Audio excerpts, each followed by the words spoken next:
Class 10 physics का exam बहुत पास आ गया है एंड आज मैं तुम्हें कोई नॉर्मल स्ट्रेटजीज बताने नहीं आया हूँ, बल्कि आज मैं तुम्हें फिजिक्स के कुछ ऐसे स्ट्रेटजीज बताऊंगा जिनकी मदद से तुम फिजिक्स पेपर को पढ़ के आओगे। डजंट मैटर आपने सिलेबस कंप्लीट ना किया हो, प्रिपरेशन नहीं करी है, इन चीजों से अब कोई फर्क नहीं पड़ता, क्योंकि 2 दिन में ना तो आप सिलेबस कंप्लीट कर सकते हो और ना ही पूरा बुक याद कर सकते हो। लेकिन इससे पहले एक बात, केमिस्ट्री का पेपर आपका हो गया ना, अगर अच्छा हुआ है तो विल, बट अगर आपकी एक्सपेक्टेशंस के मुताबिक नहीं हुआ है तो डोंट वरी। अभी उसके बारे में सोचने से आपका पेपर तो बेटर नहीं हो सकता, बल्कि उसके बारे में सोचने से आपके बाकी पेपर्स भी खराब हो सकते हैं। इसीलिए उसके बारे में सोचना छोड़ दो और जो पेपर्स अभी बाकी हैं उसी पर फोकस करो। अगर आपके उन बाकी पेपर्स में अच्छे मार्क्स आ जाए तो आपके मैथ्स पेपर की मार्क्स भी उसी में कवर हो जाएगी। तो एक पेन और पेज लेकर आओ और जो कुछ भी बता रहा हूँ उन्हें नोट करो। So let's start.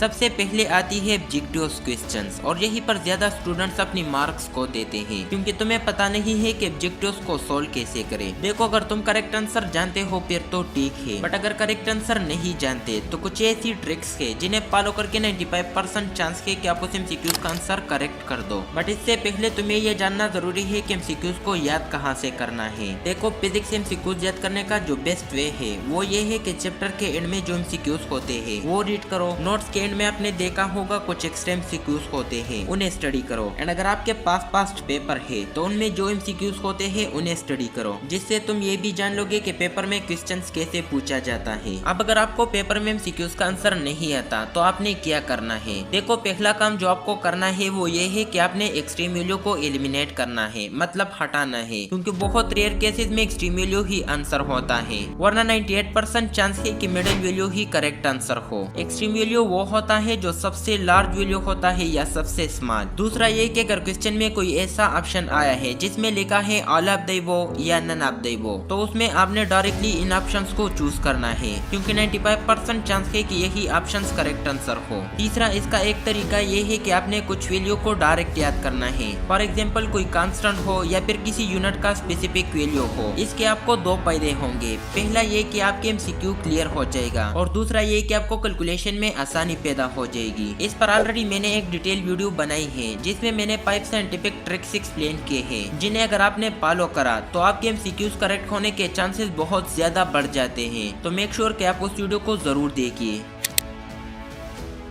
दूसरी नंबर है कंसेप्चुअल क्वेश्चंस, जिन्हें हम शॉर्ट क्वेश्चंस भी बोलते हैं। देखो, नाम से भी जाहिर है कंसेप्ट, मतलब इन क्वेश्चन में आपने टू द पॉइंट जवाब देना है। ऐसा नहीं है कि आपने पूरा पेज लिखना है, बस क्वेश्चन में जो मांगता है आपने उसी का आंसर देना है। इन क्वेश्चन में ज्यादातर हाउ, व्हाई, व्हाट वाले क्वेश्चन होते हैं। इनमें न्यूमेरिकल भी होते हैं, बट वो मैं आगे न्यूमेरिकल पार्ट में डिटेल में समझाऊंगा। कंसेप्चुअल क्वेश्चन का अगर तुम्हें आंसर नहीं आता तो तुमने हाल ही नहीं छोड़ना है। अगर डिफिनीशन आती है तो डिफिनीशन लिख लो, अगर इक्वेशन आती है तो इक्वेशन लिख लो, डायग्राम बना लो, बट अगर ये भी नहीं आता तो इस क्वेश्चन के साथ कुछ रिलेवेंट इंफॉर्मेशन लिख लो, जिससे आधा मार्क्स तो तुम्हें मिल ही जाएगा। फिजिक्स में ज्यादातर कंसेप्चुअल क्वेश्चंस एक्सरसाइज से लिए जाते हैं, तो अगर आपने याद किया है तो फिर तो ठीक है, बट अगर याद नहीं किया है तो कोई बात नहीं है, क्योंकि इतना कंसेप्ट तो आपका क्लियर होगा कि आप 2-3 लाइन लिख लोगे।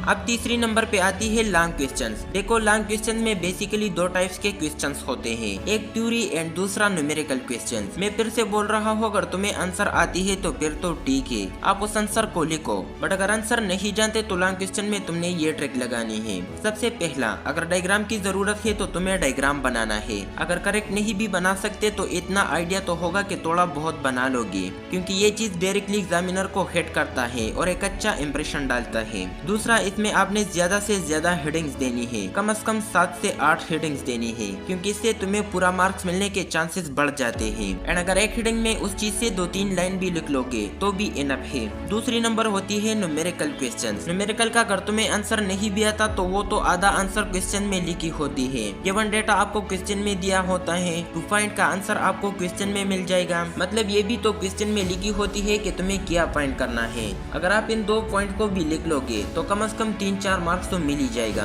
बाकी अगर आप चाहते हो कि नहीं मैंने पूरे के पूरे मार्क्स लेने हैं तो अभी भी तुम्हारे पास 2 दिन बाकी है। तुम्हें ये करना है कि न्यूमेरिकल्स के ऊपर प्रैक्टिस करो। जितना ज्यादा तुम प्रैक्टिस करोगे उतना तुम्हारा कंसेप्ट क्लियर हो जाएगा। बाकी अगर आप एग्जैक्ट आंसर राइटिंग हैक्स जानना चाहते हो, जिससे कि अगर तुम्हें एग्जाम के अंदर आंसर नहीं भी आता फिर भी तुम इंटेलिजेंट तरीके से लिख सकते हो और अपनी 10 से 15 मार्क्स इजीली इंक्रीज कर सकते हो, तो स्क्रीन पे जो वीडियो दिखती है उस पर क्लिक करो। एंड या मैं तुमसे वही मिलूंगा। बाय।